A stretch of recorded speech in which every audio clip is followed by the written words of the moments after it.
Nandito po ngayon si Maria Crisalda Esguera at Kenneth Valenzuela para humingi ng tulong, idol, na ma-rescue ang isang minor de edad daw po na ayon sa kanila. Kamag-anak ba nila? Ay, hindi po. Inaharas na isang... camera o off-cam ho kayo?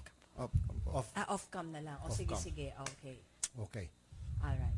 Sige. Sino magkwento? Si sir o si ma'am? Ako po muna. Kasi sir, bali po yung tita nung bata, yun po yung unang naging girlfriend nung Osawa Masayoshi. Okay, Japanese national? Apo. Okay. Tapos po, the next, parang yung pangalan po nung tita, Diana. Diana po. Odette, tawagan natin yung women, sorry mama, Women's and Children's Desk agad-agad para mabilis ang magiging aksyon, di ba? Puntahan agad yung bahay, kondo, apartment ni Wala na Mr. po doon, sir, yung ano. Yung hapon daw po, kanina ko lang po nalaman na on pa-flight na daw po ng 6 p.m. today. Nasampahan ho ba ng kaso itong si... Kasi sir, nagpunta po kami ng DSWD. Pagkatapos po namin ng DSWD, nilipat po kami ng barangay. Pagdating po dun sa barangay... Ma'am, sorry ma'am, paiksiin ko Apa, Station 10 po. Paiksiin ko po mama, sorry. Kasi po, kung wala tayong naisasampa pang kaso against dito sa Hapon, Apo. wala hong karapatan o kapangyarihan ang immigration na i-hold siya. Apo. Unless kung meron na pong na-issue hold departure order which will come from the DOJ as a result of a case that has been filed in court. Opo. Kung wala hong kasong na-i-file sa kanya, malayaw siya makakatakas. Sabi po kasi dun sa Station 10, hindi daw po kami pwedeng magsampa ng kaso kasi daw po, hindi daw po kami legit family nung bata. Exactly. Apo. Dapat ho, yung family or guardian. Ayun po, ang sabi ko po sa kanila, paano po magkakaso yung magulang, para pong naaanuhan po ng Hapon. Parang pinangangakuan po ng Hapon na ganito. Kaya nga po, dapat ho talaga ang magreklamo, tama ho yung mga pulis na sa Station 10, yung magulang ho, o dili kayong tawag nito, guardian. Nasaan po sila? Kasama po din nung Hapon nung nakaraan po magkakasama ma'am, po sila. kung yung mga kamag-anak, ayaw po magreklamo, then ano pong interest ninyo? Bakit po kayo nagreklamo in behalf of the child when in fact the parents or the guardian, hindi ayaw pumunta rito? Yung bata po kasi, kinausap po ako nun, sir, sa elevator. Tapos, sabi ko, ba't pumapayag Tapos ka po, na nabidyohan po na... yung bata? Yung nagpaparescue sa inyo. Nasaan po ngayon yung bata? Wala po dun, sir, Di na po nila, na kasama. Kasi po pauwi na po yung... Sige, yung Hapon, nandiyan pala. Ozawa Masayoshi. Mr. Masayoshi, good afternoon to you. Mr. Masayoshi? Mr. Masayoshi? Okay. Hello. Hello, Mr. Masayoshi? Mr. Masayoshi? My name is Rafi Tulfo. I'm with Radio 5, Radio 5. Hello, Mr. Masayoshi? Ayaw eh. Who are you? My name is Rafi Tulfo, Mr. Masayoshi. I'm with TV5. Hi. Yeah, in a program called Wanted sa Radyo. A complaint has been filed against you. I don't know, it's going to be filed against you in court, but right now we have two complainants in our studio, and they're telling us that you are harassing a minor, the 12-year-old girl. And where are you? First of all, let me ask you this. Where is the 12-year-old girl? Anong first name niya? Anong first name ng bata? First name lang po. DJ po. DJ. Where's DJ, Mr. Masayoshi? Where's DJ? We need to know her whereabouts right now. Mr. Masayoshi? Mr. Masayoshi? Alam niyo ba kung saan nakatira to? Yung bata po. You are being complained of sexual harassment, Mr. Masayoshi, for your information. Mr. Masayoshi? Where's the 12-year-old girl? Where's DJ? I can't understand. Hold on. Can you listen, Mr. Masayoshi? Please talk to slowly. Talk to who? Slowly. Who's Flory? Slowly, dahan-dahan. Okay. Where is DJ? That 12-year-old girl that's been staying with you? No. I don't know. You don't know. Where are you right now? Where are you right now? Right. Where are you? Where do you stay right now? Where are you? Where do you stay? Mr. Masayoshi? Who are you? Who are you? Tigas na ulo to. I just told you.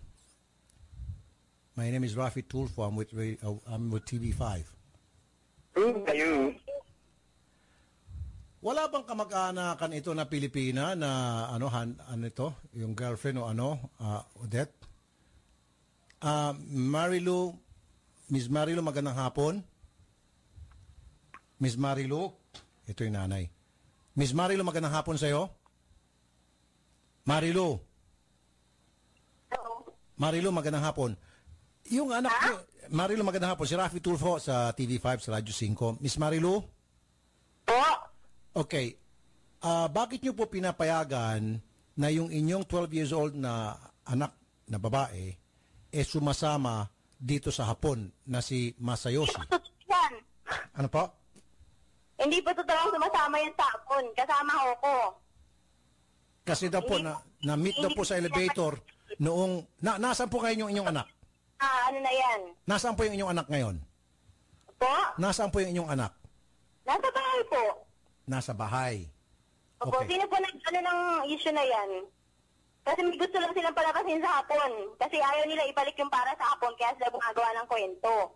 Ano po, ayaw nila ibalik yung para sa Hapon? Yung pinagkatiwala sa kanilang sa hapon, nung pinagkatiwala ng hapon sa kanila, kasi gustong bawiin yung hapon yung mga unit ng computer, alam ko, doon lang nagsimula yun eh. Kasi bago pa mangyari yung ano na yan, merong nagsabi na magsiset up nga daw dun sa hapon para sa minor age. Okay, teka muna. Yung mismong, ewan ko sino nag-report sa inyo, mismong yan ang nagdadala ng mga minor age dun sa hapon. Hindi kasama yung sinasabing anak ko, hindi kasama dun. Teka muna. Meron pong binigay ng mga computer itong si Masayoshi dito sa mga nagreklamo? Ano po?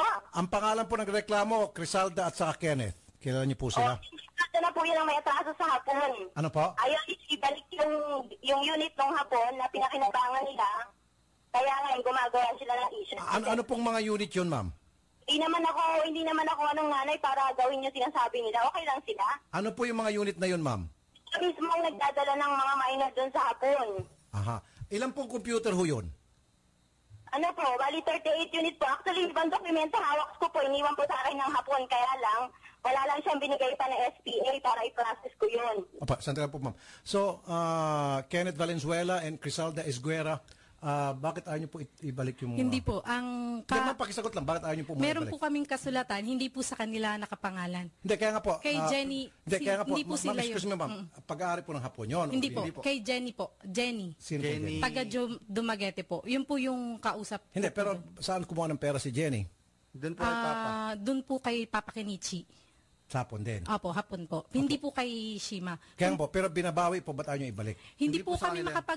makapagbalik kasi syempre sir, nakapangalan po kay Ate Jenny. Bakit po kami magbibigay sa kanila? Mamaya, naka-ano na po yan eh. Kumbaga, ibang issue na po yan eh. Okay, so, Ms. Marilu, so hindi totoo po yung sinasabi nila na hinaharas ng hapon itong inyong anak, tama? May video kami sir na inaakap nung hapon tapos Sa hinahalik-halikan. condo po mismo. Sa kondo tapos sa Tapos Ever. nakausap ko po mismo yung bata po mismo. sa elevator. Dalawa po silang bata. Kaya po siya nag-ano kasi sa kanya po gusto pong parang Pinag-iinteresan po nag-iinteresan nila po yun. niya yung Okay, so meron kayong video? Opo. Okay, sandali naman po ano. Unahin natin si Captain Rowena Lamboho, Women's and Children's Protection Desk, and then later on yung DSWD. Captain Lamboho, magandang hapon. Good afternoon, sir. Kanina pa ho kayo nakamonitor, ano po? Opo. So anong take nyo dito, ma'am? Ano hong magandang gawin? Paano makakatulong ang ating PNP-WCD sa isinusumbong po nitong dalawang personalidad dito sa amin ngayon, si Mr. Kenneth, Ms. Criselda, So, si Mr. Kenneth saka si Ms. Criselda. Criselda po. Ayun naman po yung palitan po ng argumento at sabi po Opo. ng nanay, hindi naman daw totoo at Kaya nang susumbong na itong dalawa kasi ayaw isoli yung gamit ng mga Hapon. At sabi naman nila, meron daw itong nagreklamo, hindi totoo, nagreklamo daw sa kanila yung bata at meron daw silang mga video na magpapatunay na niyayakap daw po ng Hapon yung 12 years old. At sabi naman po ng nanay, hindi, sila nga yung nagbubugaw ng mga bata sa Hapon. So I don't know who's telling the truth right now. Tapos, sir, Yes, sir, sandali lang, ganito sir. po. Sir, sandali Yung lang. pong yung ating mga complainant dyan po, sir, pwede po muna silang pumunta dito sa aming opisina para maklarify po nating mabuti, lalo yung sinasabi nilang video.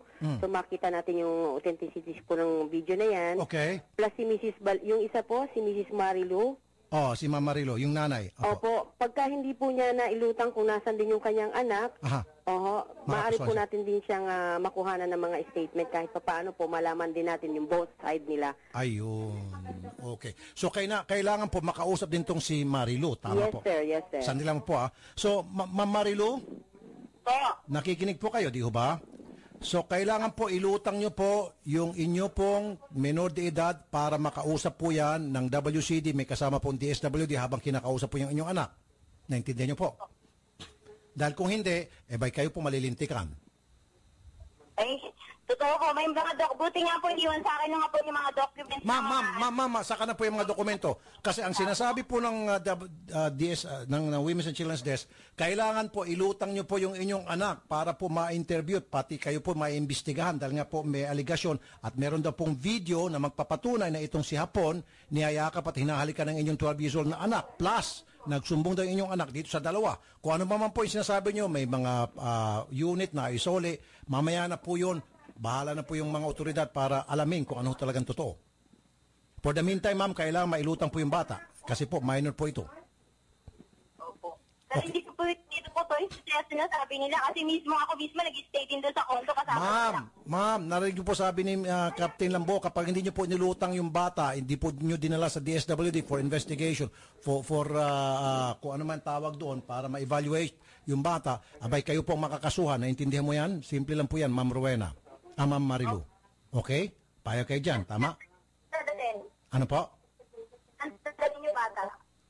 Okay. Captain Lambo, saan daw po dadalhin yung bata? Dito po kami sa Camp Karingal, Sikatuna Village, ma'am. Okay, so ganito na lang po. Miss Marilo, ibibigay po namin yung time schedule, yung pagharap-harap nyo ni Captain Lamboho sa Women's and Children's sa Camp Karingal. Sandali lamang Captain Lamboho at saka Miss Marilo. Mr. Ricky Bata, Social Welfare Officer, DSWD, Quezon City. Mr. Bata, magandang hapon. Magandang hapon, sir. Kanina pa ako kayo nakamonitor. Opo. Opo, nakikinig po ako doon sa usapan po kanina. Sige po. Ano pong inyong reaksyon? Siguro po, doon sa sinabi po ni Captain Lambo, isang-ayon po kami doon as process for the meantime. Yun nga po, paghaharapin na lang muna yung mga both parties para magkaroon ng paglilinaw regarding doon sa issues. Ngayon, kung may makitang probable ko siguro, ay bahala na po ang ating kapulisan at ang aming opisina kung ano po maganda gawin doon sa regarding... Matanong ko lang po. Cases. Okay, habang nandoon yung bata sa PNP, WCD, di ho ba dapat meron pong presence ng mga taga-DSWD? Tama ho ba? Kasi po kayo pong expert pagdating po sa mga pag-evaluate ng mga kilos at alam niyo po yung mga karapatan at yung ano pong magandang kapakanan para sa bata, para right then and there, hindi na po madoble-doble pa. Doon agad makapag-decide kayo sa pag nakita nyo base sa interview ng PNP at sa pagtatanong ninyo, lumilitaw na talaga yung bata ay naabuso, then magiging swift po yung inyo pong aksyon ng PNP at ninyo po. Hindi na po magpabalik-balik pa. So ang request ko po sana, sa gagawin pong pagpunta po nitong nanay na kasama po yung 12 years old, nandiyan na ho dapat ang mga taga-DSWD. Pwede ho ba? I-inform ko po yung department head namin regarding this issue po para at least makapagbigay po ng assistance. Okay. Regarding po dun sa bagay na nangyayari po ngayon dun sa dalawang parties. Okay. Para in case po na yun nga, gaya na nasabi ko earlier, kung may probable cause to file charges on kung sino man ang dapat sampahan, ay pwede ho gawan ng paraan ng aming office. And at the same time po, agad-agad, iko-cost din niyo po yung bata, tama ho? Kasi hindi na karapat-dapat na mapupunta pa sa nanay. We do first yung assessment po muna ng social worker in case po na ipo-pull out po yung nasasabing mga bata po. Kung sakali po talagang may pagpapabaya po na nangyayari po doon sa mga magulang ng dalawang batang nabanggit. Sige po. Sige po. So kami po mag-a-arrange po agad-agad. Ngayon po ba, sir? Sandali naman po, ano? Ma'am Marilu, pwede ba ngayong araw na ito, ASAP? Kung kinakailangan po, kami po kung kinakailangan po, ipapasundo po namin kayo. Pero dapat kasama na po yung bata, yung anak niyong 12 years old. Tama ho? Miss Marilu? Pinutol? Alam niyo ba kung saan nakatira ito? Hindi po namin alam kung saan po, yung kapatid po alam po namin yung bahay, pero siya hindi po. Okay. Sige, ganito na lang po ang gagawin natin. Punta ho kayo doon sa kabilang booth. Bilisan ho natin. Lahat ho ng mga pertinent information na mga katulong para matrace po yung bata. Ayan, dyan na. Miss Marilu? Miss Marilu? Hello po. So, ma'am, pwede ba ngayong araw na mismo i-present niyo po yung inyong anak sa mga kinaukulan natin sa PNP at saka sa DSWD? Saan po? Saan po lugar? Sa Camp Karingal po. Saan po ba ngayon kayo? Don't mention the exact place muna. Saan po? Sa Fairview po. Okay, sige po. Ngayong araw po na ito, dapat to bago magdilim, kayo ho, kasama yung inyong anak, makausap na po sa Women's and Children's Desk. Kami ho ang gagawa ng arrangement kung kinakailangan niyo po ng sasakyan. Nasa Lago pa po ako, sir. Ano po?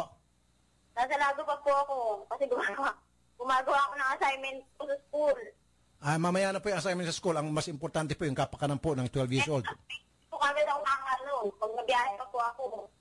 Nasaan po yung bata? Nasa inyo?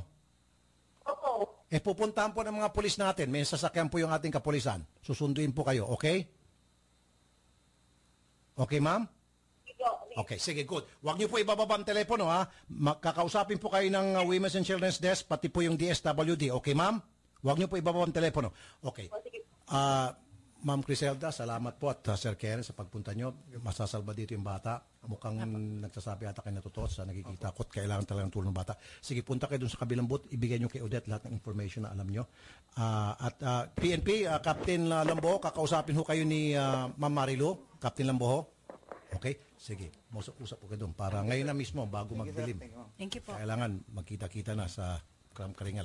At salamat po, Mr. Ricky Bata. Sir, mag-equal lang po sana kay Ma'am Lambo kung in case po na matuloy early today, dadaanan po nila sana yung either kung sinong representante po ng opisina para ma-assistihan po. Okay. Yung opisina namin ay maka-assist dun sa pulis natin para matingnan kung ano po yung magagawa. Loud and clear. Okay, narinig mo, Odette and Carol, narinig nyo? Okay. Sige po, loud and clear. Salamat po, Sir Ricky, ha? Okay, magandang hapon po, Sir Ricky. Okay po, maraming salamat po. Okay. Be sure to come back. Use 5 everywhere. Copyright 2016.